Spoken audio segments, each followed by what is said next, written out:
Bueno, esas son entonces las reacciones frente a estas últimas dos encuestas que hemos conocido esta semana. Para analizar las cifras del sondeo de la Universidad Diego Portales nos acompaña el cientista político Claudio Fuentes. Claudio, bienvenido. Muchísimas gracias por estar con nosotros. ¿Qué tal? Muy bien, bueno, me llama la atención dentro de la encuesta, y hay algo que no salía en los números, es que la mayoría opina que el principal beneficiario de las reformas, y específicamente de la reforma tributaria, es la clase alta.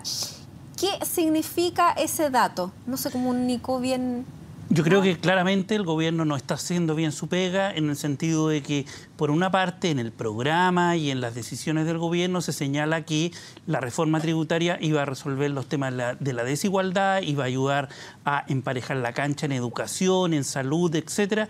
Y sin embargo, cuando le preguntamos a la gente, la mayoría piensa que va a beneficiar a la clase alta y no a las clases medias y bajas, que ha sido el discurso. Por lo tanto, hay un desfase entre lo que está diciendo el gobierno y lo que la gente está percibiendo. ¿A qué lo atribuye?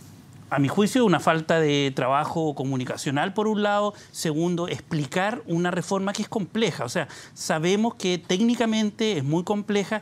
Creo que ha estado muy centrada en la élite, en la discusión entre algunos grupos muy técnicos, y sin embargo no se ha bajado esta reforma, tanto la educación como la tributaria, a cómo va a impactar en la vida diaria de las personas, cuánto va a afectarla. Ese tema yo creo que ha fallado el gobierno.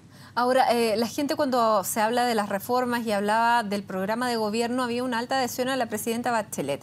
La presidenta Bachelet se ha visto ausente, a tu juicio, en estos meses en el tema de las reformas, y eso le estaría pasando la cuenta en este tipo de señales, ¿o no? Sí, cuando hablamos de la aprobación o la desaprobación, que ha venido también a la baja por otras encuestas, acá hay, a mi juicio, tres factores. Por un lado, este problema de comunicar el tipo de reforma que se está haciendo y quiénes son los beneficiarios. Segundo, el proceso político mediante el cual se está, y vamos a hablar después de la desconfianza. Ahí hay un problema serio para el país. Y en tercer lugar, la situación económica. Yo creo que en esta encuesta lo que muestra claramente es que hay una percepción de cierta incertidumbre respecto de la condición económica, sobre todo futura, y eso afecta claramente a la aprobación a la presidenta. Y en el tema de la conducción, y te lo quiero plantear por dos partes, la conducción política. Vuelvo al tema. Hay una presidenta que está lo suficientemente presente, y luego hay un equipo político que la acompañe. Bueno, eso ya fuera de la encuesta, es una opinión que los datos no muestran, pero a mi juicio lo que ha pasado en el proceso de ir bajando la reforma es que se genera un proceso político, la presidenta no está y ha tenido que intervenir en ciertos momentos, ha salido a la calle, ha salido a los medios de comunicación a tratar de ella bajar con lenguaje simple la reforma, cosa que a mi juicio deberían estar haciendo los ministros y los subsecretarios. Creo que ahí el gobierno, como no hay nadie que asuma ese liderazgo, ella ha tenido que tomar esa decisión. Lo ha hecho 2 o 3 veces, de nuevo lo hizo hoy día, y si seguimos así yo creo que va a seguir bajando en las encuestas. ¿Debiera venirse un cambio de gabinete?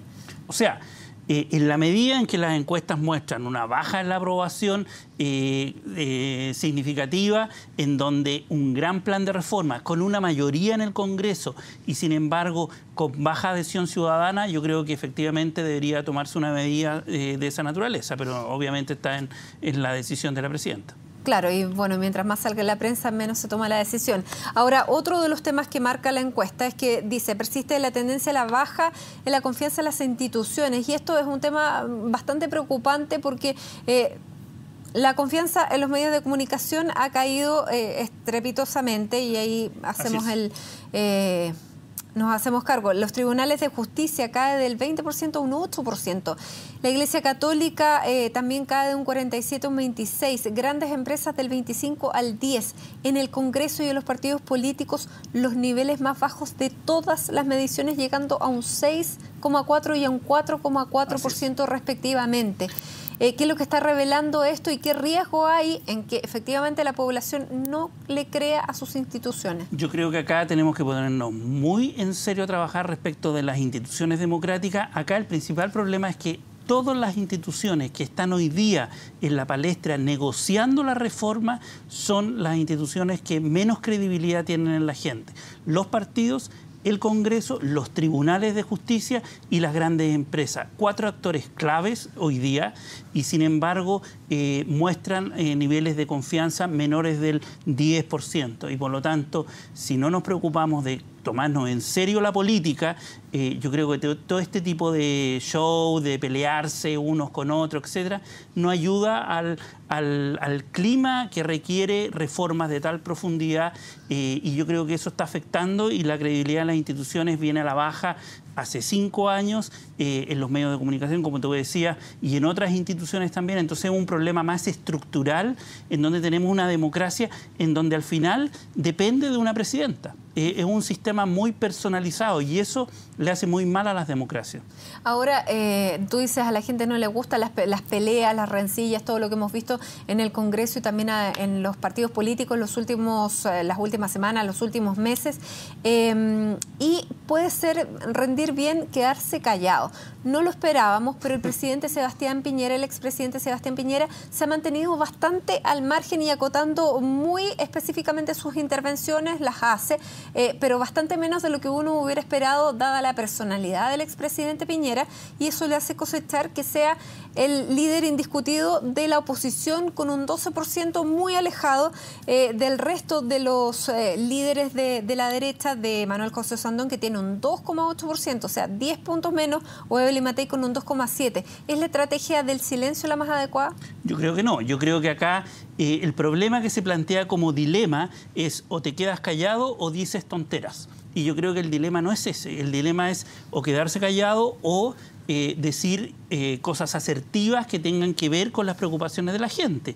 La gente le preocupa la educación, le preocupa la salud, le preocupa la delincuencia en particular, le preocupa la situación económica y, por lo tanto, si tú centras el eje del debate no en las rencillas de partidos, sino que en los temas sustantivos, yo creo que podrías mejorar la calidad de la discusión.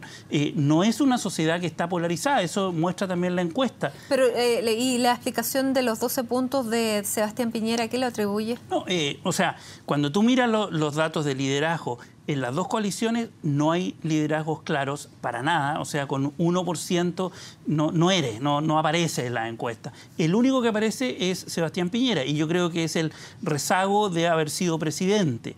Y por lo tanto, ahí yo creo que el tema es que no hay líderes que estén conduciendo los debates, y eso muestra en una pregunta de mención espontánea, muestra claramente que no está el tema en la sociedad.